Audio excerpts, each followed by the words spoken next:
So actually, I'm going to do nesting in a minute, and it's going to be exercise time.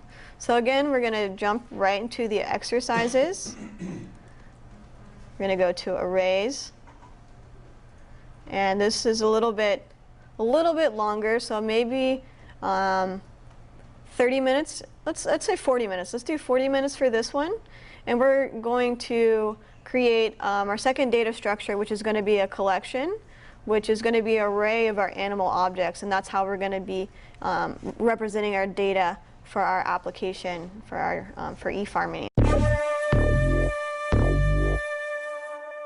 Let's just quickly go over the exercises from before lunch.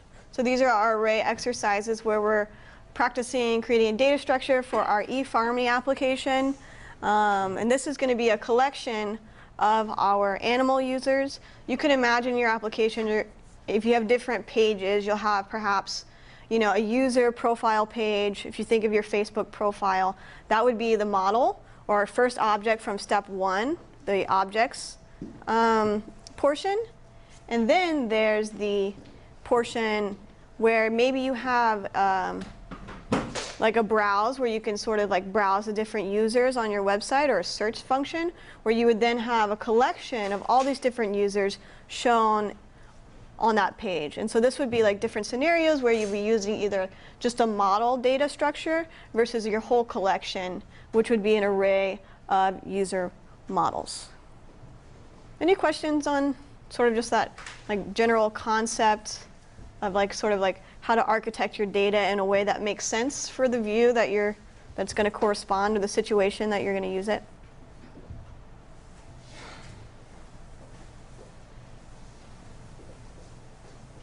Okay. Did you have a question? No. Cool. Okay, so I'm just going to quickly go over some of the exercises. So here we're creating a noise array, and we're just adding a string there called per.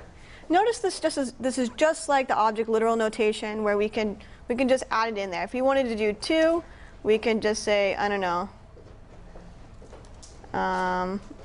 what's the sound? What's a sound? Oink. Oink. Okay, so we have a cat, also oinks. So just like in our object literal notation, you can see that we have our values separated by commas, and that we just put them directly into the brackets, their corresponding brackets. And that's array literal notation, same as, or really similar to object literal notation insofar as just you can just automatically add your values in there. You don't have to necessarily use bracket notation to add them, or a method like shift or unshift. I'm sorry, unshift or push. Cool, so and here we are, we're using unshift for our noise array.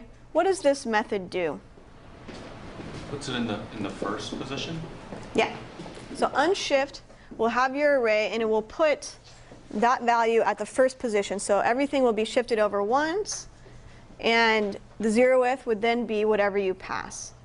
And so this is, unshift is what we would call a native array method. So it's a function on the array that comes out of the box with JavaScript. And then push is another one of those array methods. And again, a method is just a function. And we can tell that this is a function, right? Because we're calling it with those 2 parentheses right there. Just like we would call a regular function if you said var x equals function, and you returned whatever, and you wanted to call it, you just say x parentheses, just like, oh, I don't have mine, just like this. So var x equals a function, right? And if we were to call that function, we would just do that by having 2 trailing parentheses, right?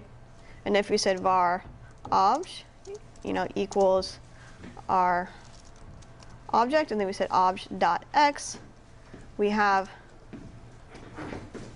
our function. Uh-oh. Maybe it doesn't like that it's empty.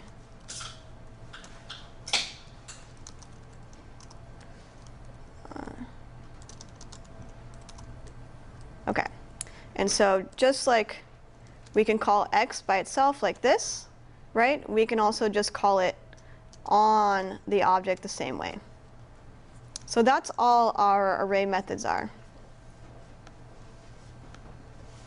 And then here on line 15, we're just adding, using bracket notation and a number. We're using, and we're just adding the value growl. And so then we can console log our noise array.length. And what is that going to log? How about, who haven't I talked? How about Kishore? What is this line going to log? Well, Close. It's 5 because I added an extra one. Yeah, so this is going to console log then 5. And then if you want... If it's noise array 3, is that going to replace meow? Oh, you're right. Yep, you're right. It would be 4. Do we get a point for that? Yeah, extra points. Yeah. 32. So many points, bonus points. And a gold star. Okay, so line 20, console log, we're just inspecting our array, and our array is going to look something like this. And so animal.noises, we then add the noise array, and what's happening here is we're just overriding that empty array. So we're not actually adding something to the previous array, we're just completely overriding it. When we see this equal sign, that's not augmenting, it's not adding or anything like that, it's just going to completely override it. So that's something important to keep in mind, and now you can see your animal has, you know, its username, tagline, and also this array at the property name noises. Cool, any questions on that so far?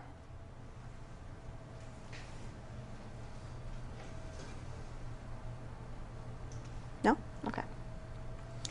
So then here we go. We have our animals collection, which is we're just going to initialize as an empty array.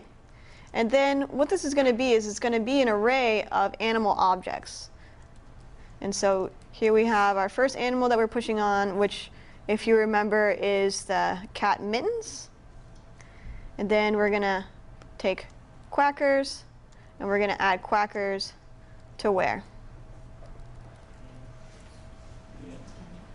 To the end.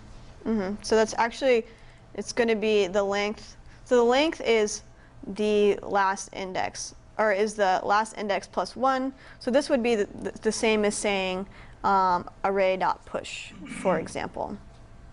And you might even imagine that that's what array.push does under the hood. It wouldn't hurt you. And then console.log animals, again, just to check to see where you are and make sure that you have what you're expecting, and should print out something like this. So you see we have an array, and then inside of the array we have one object here, and then we have the start of another object here.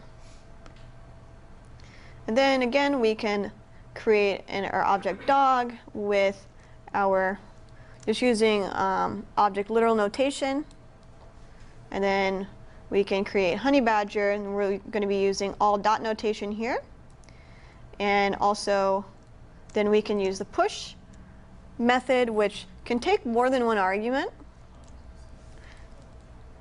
And here's where that array.length metaphor breaks down, because you can have more than one argument. And then you can console log animals.length, and then you have 4. And that's how you create a collection.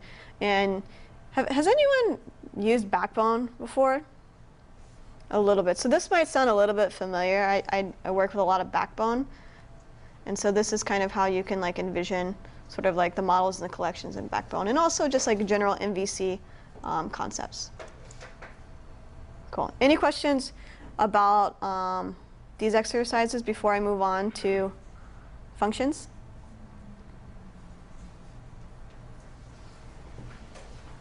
Okay, thumbs? Nice. Awesome.